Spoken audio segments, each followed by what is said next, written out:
I'm not even sure where to start.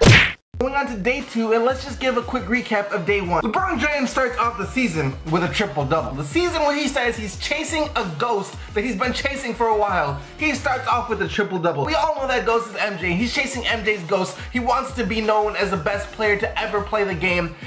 And after last night, he is off to a good start. Watching that game, it's still like, you know how there's like a regular season LeBron and a postseason LeBron? That was a regular season LeBron, but at the same time, it was like, something about him was different. He was playing really smart. LeBron always plays smart. LeBron always plays smart. Really wise, just really under control. I mean, it's like he knew what was gonna happen in the game before it happened. If that makes any sense to you guys at all, watching that game, watching him operate out of the post, getting all those assists, I think he had, what was it, like 14 or 15 assists? He was just so patient, you know, he just had such a feel for the, what am I talking about LeBron James? Freaking LeBron James. I have a lot to talk about, so let's keep it pushing. Kyrie Irving. If you just look at the box score, you'll see 12 for 22, 29 points. You know, it's nothing too special. First quarter, he started off ice cold. Most of those misses came in the first quarter. The second quarter, he got it going a little bit. But in the freaking third quarter, it was the Kyrie Irving show. That is what blew the New York Knicks out of this game, because up until halftime,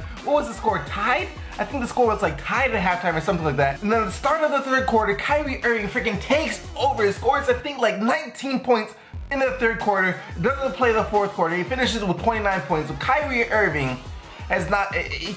The kid is a problem, yo. The kid is a straight up problem. As for the Knicks, this is kind of what you expected from a team that was basically just put together, going up against the defending NBA champion. At times they looked really good. At times the New York Knicks looked good. For the most part of the game, you would find more movement in a pickup game in a retirement home than the New York Knicks offense last night. That's probably because the people weren't familiar with each other. You know, that's a brand new starting lineup. The only people that were there last year was Kristaps Porzingis and Carmelo Anthony. So you have to incorporate people like Derrick Rose, Courtney Lee, Hakeem Noah, and then Brandon Jennings off the bench. You know, he's an off and on guy. So yesterday he had an off night, and that's gonna hurt. When Brandon Jennings has an off night, that's gonna hurt the New York Knicks, because looking at their bench, Justin Hamilton was alright off the bench, but other than Brandon Jennings, Justin Hamilton, I guess you could say Kyle O'Quinn, their bench is very thin. Next game I want to talk about, yo, is the freaking Spurs going out and blowing out the Golden State Warriors. Now hold up, all the Warriors haters, let me just drop some knowledge about this game real quick. Remember when the Heat first got LeBron James, Dwayne Wade, and Chris Bosh? Yeah, they started out the season, I think it was like 9-9 or something like that. You know, everyone was so unimpressed. Everyone was just like, well, this is what all the hype was for? And then they got in stride, and then they started winning. They got on an impressive win streak. I forgot how many games exactly it was. And then they started winning. See, what it's gonna take when you're trying to incorporate a player like Kevin Durant, it's gonna take a transition period. You can't just squeeze a big name in there like Kevin Durant and expect things to not skip a beat, because it will. But that's not making an excuse for the Golden State Warriors. They still got blown out at home by the San Antonio Spurs, but then again, it is still the freaking San Antonio Spurs. People, do not act surprised. Don't act like the Spurs aren't one of the best teams in the league. Don't act like they're not a championship contender yet. Kawhi Leonard, LaMarcus Aldridge both had great games. You know, Kawhi Leonard went out for 35 points.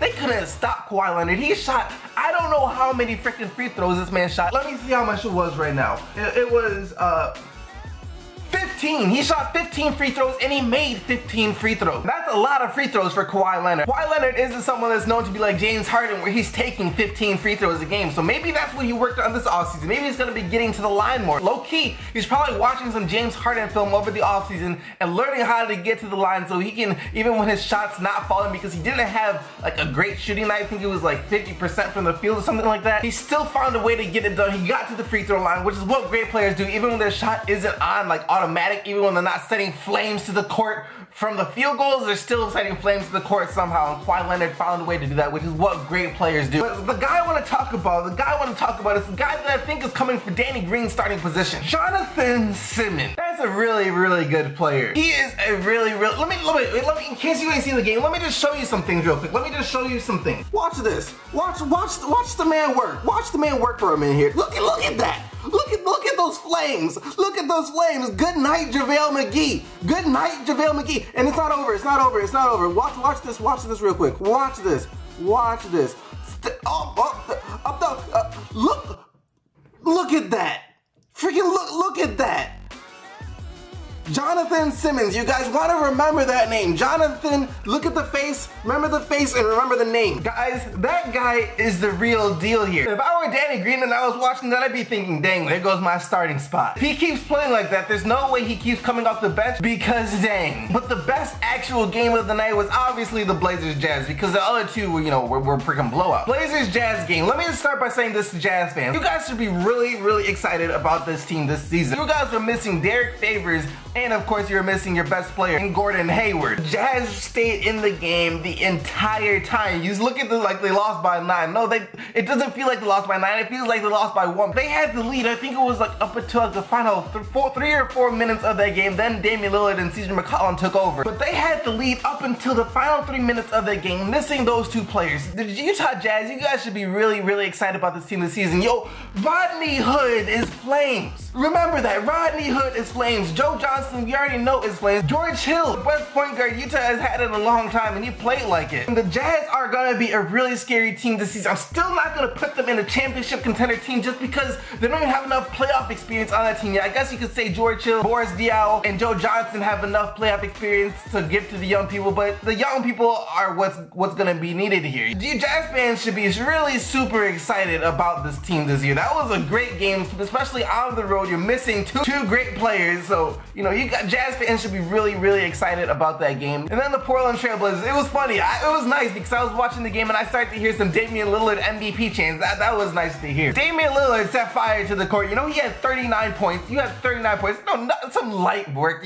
Something light for someone like Damian Lillard. It was good to see him go out there and ball out. Started with his MVP candidacy chase strong, even though LeBron James had a strong case for MVP, and so did Kawhi Leonard in their first 2 games. CJ McCollum hit some big shots at the end. Yo, people stop talking about CJ McCollum after his breakout year last year. CJ McCollum is not just Damian Lillard's sidekick. If the West wasn't so stacked in guards, he could easily be an all-star. And in my mind, he is an all-star. That's because he won't make the all-star team most likely. It does not mean that he's not an all-star caliber player, because he is. That's about it for the day 1 recap. Now on to day 2, and I have no idea how I'm about to do day 2 because there are a lot of games. I'm not gonna be able to talk about them all like I did today because that would take freaking forever, and I can't watch all the games because that's impossible. Let me know down in the comment section below what you thought about the games last night. What did you find most impressive? For me, it was probably Jonathan Simmons. It's always nice to see a player improve and get a chance to shine, and he got a chance to shine. Just freaking like a diamond, Rihanna, he shined. Anyways, I'll catch you guys back here tomorrow. So until then, keep getting them buckets, Team SDC.